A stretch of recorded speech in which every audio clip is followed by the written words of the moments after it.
Coming up on this edition of Out of the Blue from Middle Tennessee State University. A nationally recognized research conference is coming to the MTSU campus next year.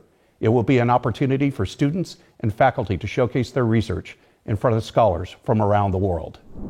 We introduce you to the new director of the Tennessee Center for the Study and Treatment of Dyslexia, and we talk about the resources offered by the center to parents and teachers. And we spotlight research by our speech, language, pathology, and audiology department that's earned national recognition and provided great experience for our students. I'm Andrew Oppmann, and this is Out of the Blue.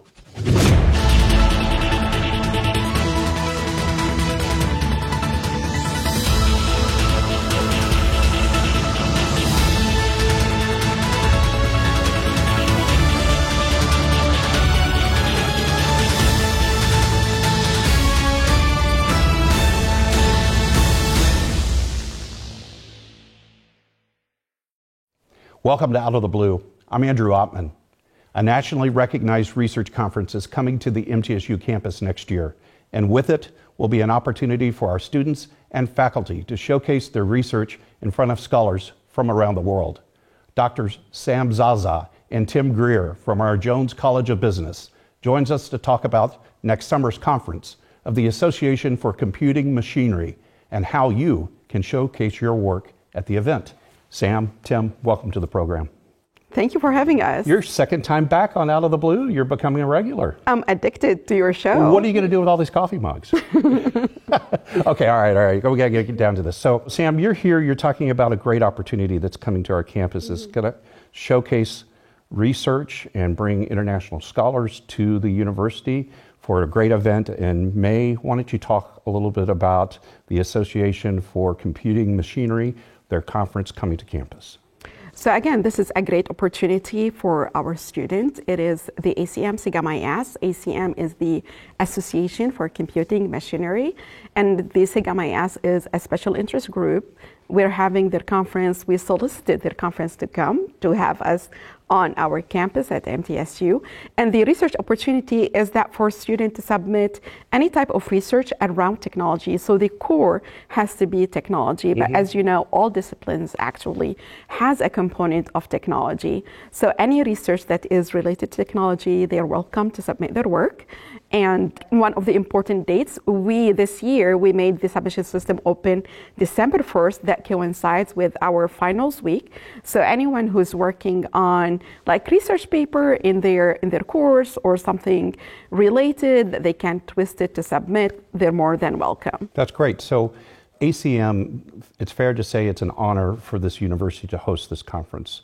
We'll have folks from all across the world coming to MTSU to talk about wonderful things, cutting edge research, collaboration, and the opportunity, Tim, that you're providing for the students through this process is for, if I'm a student, to present my work for peer review that could be presented at this conference. Can you talk about what that would look like if I'm a student? What are the kinds of things you'd be looking for to showcase? So as a student, any type of research that you've done this semester or last year, whether it be a term paper or a research paper in a class, independent study, could be an honors thesis, you would submit that, and then you would get the opportunity to continue to work on it. And then next May, when you present, you would be presenting not only to fellow students, but other students across the region, other scholars coming in from across the world. You would get immediate feedback where you could enhance your research and take it further, and you would learn more about things in your area because we would put you in sessions where people are doing research in your area.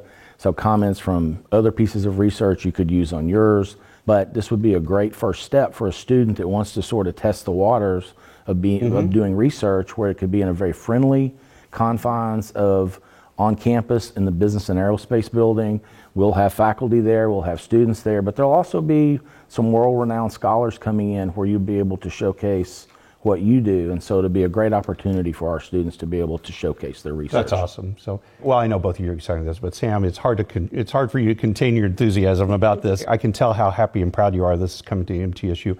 Explain for our viewers, what does it mean for my work to be peer reviewed, and why is that important if I'm a student to have this opportunity? So it is really important because peer-reviewed, it means there are at least 2 other reviewers looked at your work, provided recommendation on how to enhance it, and it adds some credibility and some validity to your thoughts and whether your research design was good, how to move it forward, how it links to societal problems, how you can link it to industry, how you can link it to theory. So the review process is very rigorous for us. Again, ACM is one of the oldest, prestigious associations in the U.S. with members from all over the world, right? So there is the reputation here, and for us to have it here, it's really, it makes me so happy, and it's a great opportunity for us. I can tell you both are really excited about this. Submissions open December 1st. Correct. Right? That means, hey, this is when I can begin to send things in. And what comes after that? We've got a deadline of, final deadline of? So yes, so December 1st, we're gonna open the submission system. And again, you can access the submission system through the website that we're gonna share with you. I'm gonna close the submission system February 2nd. And the reason why I want to open it during final week, winter break, and the first 2 weeks of the spring. Get a little bit of extra time, just in case, right? Exactly, just in case. And in case, actually, if you wanna show me your work before you submit it, if you want my personal feedback, please don't hesitate to, come contact me, see me. If you need any direction, I'll be more than happy to provide that direction. So we're gonna close the system February 2nd, but if you face any problem and you felt I need an extra Monday, 2 days, always you can contact me or the program chairs about that. And the acceptance notification is gonna be March 8th. Okay, and then the conference itself, May 29th through June 1st. Correct. Tim, this is only the beginning, right? This is not just a one and done. You and Sam are cooking up something like taking the show on the road, right? Can you talk a little bit about that? Yes, we would like to take this initiative and continue it from years to come that was hatched and incubated at MTSU and move forward where student-led research, student research, they're able to present it throughout the next decade. So we're very excited to start it, and we hope that our MTSU students will embrace it and really, work toward all year to that end of May, end of the academic year, to go out and present their research. And like you said, it's just a start, and we want to sort of have a foundation because we're hosting it here, but be able to do it for years to come. And we hope our students will mark it on their calendar so they know that opportunity is there for them. It's going to be great having these folks on our campus. Tim, Sam, y'all are so excited about this. It's so great to have you on the show and talk about this. Is a wonderful opportunity. Thank you both for doing this for us. Thank you, Andrew. Great to be here. We'll be right back.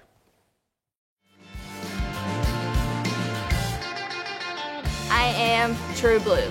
As a member of this diverse community, I am a valuable contributor to its progress and success. I am engaged in the life of this community. I'm a recipient and a giver. I am a listener and a speaker. I am honest in word and deed. I'm committed to reason, not violence. I am a learner. Now and forever. I am a Blue Raider. I am a Blue Raider. I am a Blue Raider.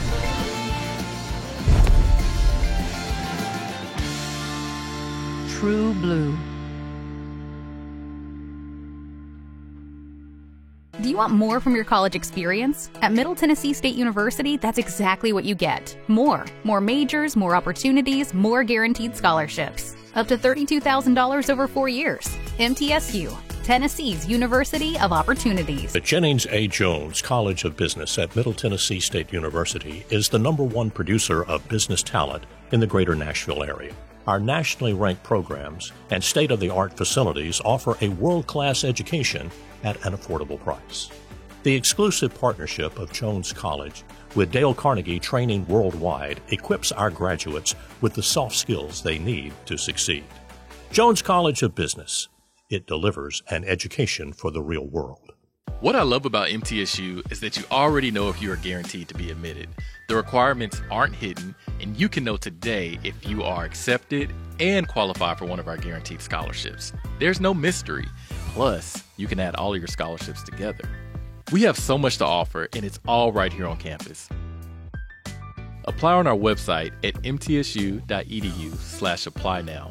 And don't forget to submit your application by December 1st to qualify for a guaranteed scholarship. Welcome back to Out of the Blue. I'm Andrew Ottman. Dr. Karen Kehoe recently joined MTSU as director of the Tennessee Center for the Study and Treatment of Dyslexia, a service of our College of Education. She's here with us today to talk about the teaching, educational outreach, and research that the center offers to parents and teachers. Karen, welcome to the show. Thank you. Thank you for having me. Your first time on Out of the Blue because you've just arrived on campus. I did. I started the job in February, but I moved here with my family in June. And you're all settled in at the Tennessee Center for the Study and Treatment of Dyslexia. Talk about this great center and the services it provides. Sure. What we do at the center, we are one of the university's translational research centers, and our mission is to really promote understanding of dyslexia and to remove barriers to reading and writing for children with dyslexia. And so we do that primarily through three main activities or focus areas. Testing, so we do testing of children from kindergarten through 12th grade for characteristics of dyslexia. We have research, both academic research and translational research, where we try to take the findings of our research about dyslexia and effective interventions for children with dyslexia and really offer practical solutions for educators and families. And then our third arm is really outreach to schools and to districts and to families to help them be equipped with the knowledge that they need to identify risk and characteristics of dyslexia in children, and then to provide effective instruction and intervention. Obviously, it's one of the pride points of the university. You've got a wonderful facility, and I know you've been providing great resources for all of these things you just described. Can you talk about what's available on your website and other places as well? Sure. On our website, which is mtsu.edu/dyslexia, we have a lot of resources for both educators and families, and I brought two of them here. Is it okay if I share them? So one, this is a brand new guidebook that we just published earlier this year for families. It is Understanding Dyslexia, a guide for Tennessee families. And this really takes families through, there's a lot of different lingo that we hear in the public schools and out in the community, and this really helps parents to sort of break down what do we mean by dyslexia and how does that fit within the special education process, how does that fit within recent legislation throughout Tennessee. We also have tips for parents for supporting their students at home. So we have decoding tips for parents. And this really doesn't just apply to parents and families of children with dyslexia, but it can be for any parents who are reading with their children at home and sort of how to support them. I would imagine when you're dealing with parents, you're dealing with them at a very vulnerable and confusing time. Yes. And they're seeking you out as a way for me to understand what's the path forward for my child, right? Walk me through some of the advice and some of the things that you're asking parents to kind of consider in that journey forward. Sure. So we always meet with parents. We take a team-based approach at our center. We're a small team. And so there's nobody on our staff is going to meet with the parent one-on-one and take the parent and the child through the process from beginning to end. It's really going to be a wraparound kind of supportive approach so that one or two people will meet with the parent, talk with the parent. We ask them for some information and quite a bit of information about the child's educational history and what they see them struggling with at home and at school. We also ask for some information from the teachers, but then we really sit down with the parents and we ask them to share with us sort of in a conversational format, what is it that you're seeking to gain from the center, because we don't take the same exact approach for every child. It depends on what we're getting back from the school, what we're getting back from the parents, what we see in the child's previous educational records, and so then we may do a full battery of testing. We may do a consultation with the family, which requires very little testing to no testing, or we may do sort of something in between. And so it's really individualized, and then we all meet as a team to discuss the case and come up with instructional recommendations. So we never want a family to walk away with whether or not we determine that the child does or does not have characteristics of dyslexia. We never want the family to just sort of walk away with, okay, well now what do I do next? Right. So we always provide some instructional recommendations that they can take to the school and that they can use, and we also always provide some resources that they can use at home to support their child as well. We're obviously very proud of the College of Education. The center we're in right now is the Center for Educational Media, which is a service of the college, and your center is connected to it as well. the advantage of being connected to a statewide leader in education, training of teachers. How important is to have that tie to teaching? I would imagine it's amazingly important. It is so important. We have been working with the Center for Educational Media, or CEM, for as long as I've been here, all of 9 months. But I know that the history goes back much longer than that, and it's really a great collaboration partnership. A lot of our expert minutes, which are on our website, the Center for Educational Media produced all of those for us, and they feature some Dr. Tim Odegaard, who's the chair of dyslexic studies and sort of leads our center, but they also feature other nationally renowned literacy experts. Short form videos. Short form right? videos, Okay. yes, sir. And those are really just packed full of information for both educators and families. We also recently wrapped up a project with the CEM where they shot videos for us in a to help us with a collaboration with the Department of Elementary and Special Education, where we have created a dyslexia module that's going to be incorporated into some required coursework for our undergraduate pre-service teachers. And so that's really in an asynchronous kind of format where they can learn, take a deeper dive into what is dyslexia and how can they be ready when they go out into the field of teaching to identify characteristics of dyslexia and then to be prepared to instruct and intervene effectively for those students. You've got the Tom and Elizabeth Fox conference coming up. Yes. Can you, talk to me about that? Yes, the Fox Reading Conference will take place on March 7th and 8th, 2024, and it is generously funded, as you said, by the Tom and Elizabeth Fox Foundation, who were really committed to ensuring that teachers had access to ongoing high-quality professional development. And this is something that we hold every 2 years. And so 2 years ago, we did it in a virtual format because, of the pandemic. But this year, we are so excited to offer both in-person and virtual options for attendance, and it is 100% free for educators, anybody who wants to come to the event. We get audiences from all over Tennessee, all across the nation, and even virtually we get people from across the world. We have attendees from Australia and different nations, but this year our theme is language differences, and so we're going to be having 4 literacy experts to discuss bidialectalism, multilingualism, developmental language disorder, and dyslexia. And so it's really going to be, I think, a kind of a different take on dyslexia and sort of co-occurring things that we need to think about when we think about serving all students. Let's plug the website one more time. Yes, it's mtsu.edu/dyslexia. And there's information, lots of resources, ways to contact you, and ways I can find out more information. Absolutely, and you can register for the Fox Conference Wonderful. on that website as well. Wonderful. Welcome to campus, Karen. Thank you. We're glad to have you here, and we're very proud of the center. Thank you. And we'll be right back. We do it all. The stars come to Middle Tennessee State University. And students come here to become stars, no matter what they pursue. We do it all. We're the only college of media and entertainment in the world, just outside the heart of Nashville. Look, mic check 1, 2, everybody listen. When you do it like this, ain't no competition. I'm talking B.I.G., VIP. Treat them like a front row seat and make them pay attention. If I shoot for the 3, then I ain't never missing. Cranking up the degrees like I was in the kitchen. Can't lose, got too much to prove. And when you do it all, it get too hard to do. Our curriculum and facilities are cutting edge. And our relationships with industry leaders give students an edge over the competition. Check it out. You can get real-world experience with degrees in recording industry, media arts, journalism and strategic media, and more. Media and entertainment at Middle Tennessee State University. Learn to shine. What I love about MTSU is that you already know if you are guaranteed to be admitted.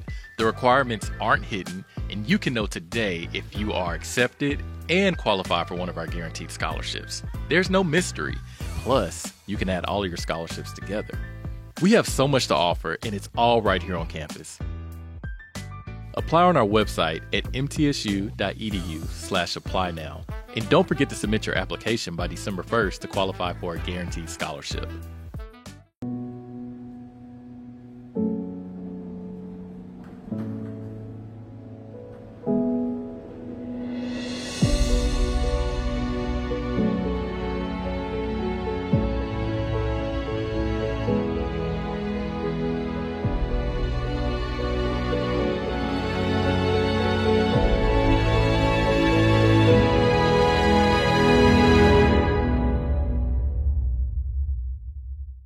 The Jennings A. Jones College of Business at Middle Tennessee State University is the #1 producer of business talent in the greater Nashville area.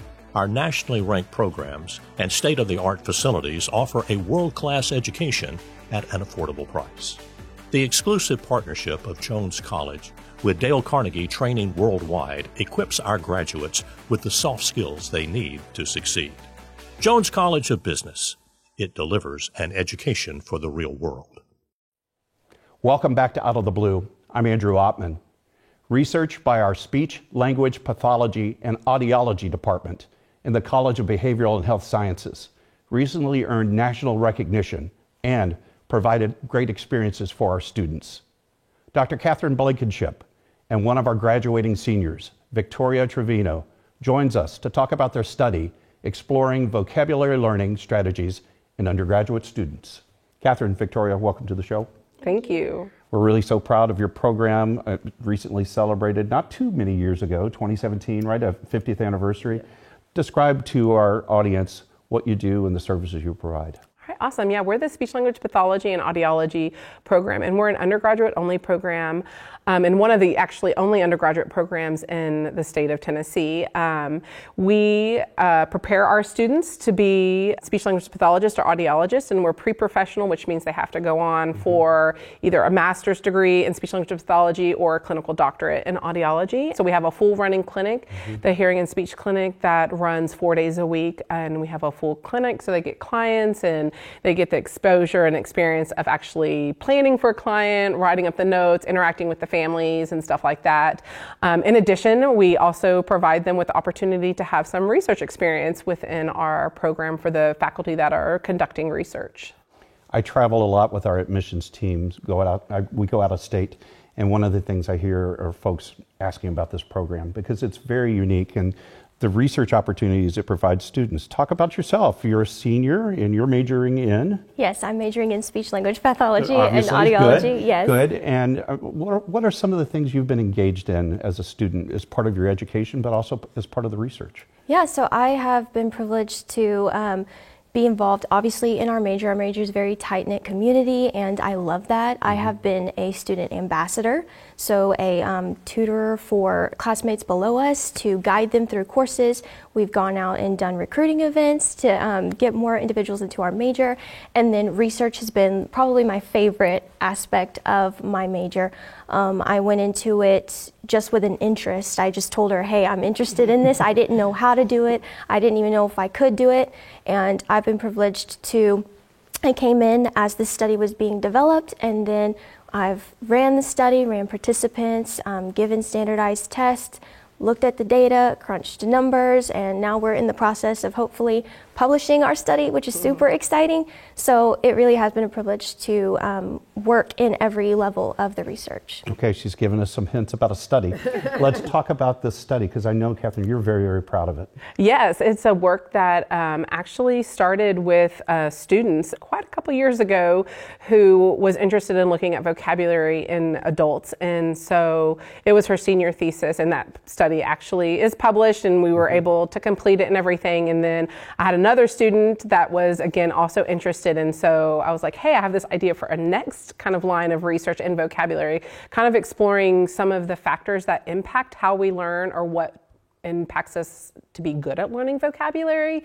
And so the current study that we're looking at right now is really investigating different specific learning strategies for learning vocabulary words. So college students are often, especially when they get into specific domains or specific professions, are inundated with a whole variety of new vocabulary words, often very complex, and not even just the words themselves are complex, but the definitions to describe those terminologies is really complex. And that's an area that has been cited by many other professionals as a weakness in college students in reading like college level text and stuff like that. So we're really trying to explore what are some strategies that we could potentially use in a classroom that could assist students in better learning these vocabulary, like complex vocabulary words, and then also looking at factors that contribute or identifying students that might be at risk or such as maybe like GPA, ACT scores, those types of factors to see how much do they play into vocabulary knowledge. Prior vocabulary knowledge, that's why we give a standardized test to look to see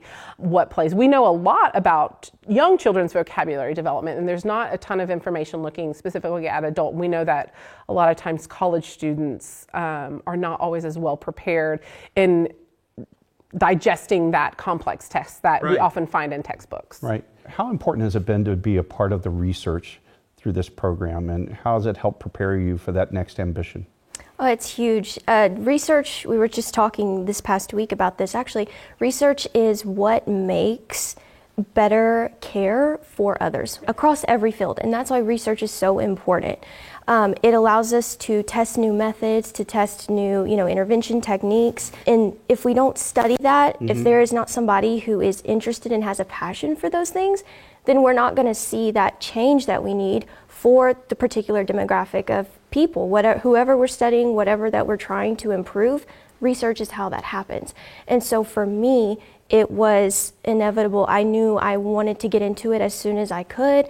And so that's why it's important for me. And I feel like that's why it's important as a pre-med, but also across any profession. That's how we get better as professionals, is by conducting that research. And so that's why I've enjoyed it so much, is because I know that it may not look like we're making an impact right now, but what we find can make an impact. And so that's why it's so important, I think.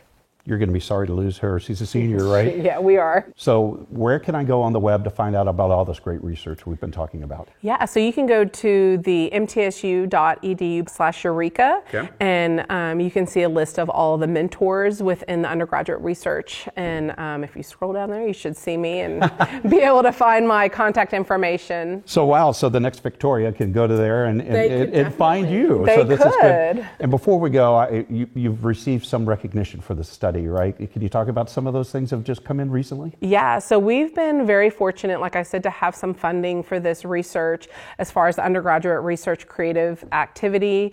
There were Eureka funding, so we've had team grants that provide me to be able to pay my students. So my students are just not volunteers. I actually pay them, and we recently got an MTIAGO grant. And then our latest publication was awarded Editor's Choice within the publication, Teaching and Learning in Communication Sciences Disorders. So very proud of that work that we have done, and it was a student-led paper. So that makes me really proud of the work that we did together and that the student took the initiative to do. Awesome. And this, hopefully, her and a couple of the other students are currently working on the write-up of this, and we will be presenting it. We presented it in September at a local conference, our Speech Language Pathology and Audiology TASLIP conference, and we're also presenting this month at our national conference at ASHA in Boston. So fantastic. Best of luck to you as you pursue a pre-med career, and thanks for all you've done on campus. And Catherine, this sounds like a wonderful effort that you're putting forth and everything you do in the program. Thank you so very much. Thank you. Thanks for being on the show. Yeah, great. Thank you. And this does wrap up another edition of Out of the Blue. A reminder, you can find news about the campus 24 hours a day by going to our website, mtsunews.com. You can also find additional special content on our social media platforms, Twitter, Facebook, and Instagram. Broadcasting from the Center for Educational Media, I'm Andrew Ottman. Stay safe, stay on course, and remain true blue.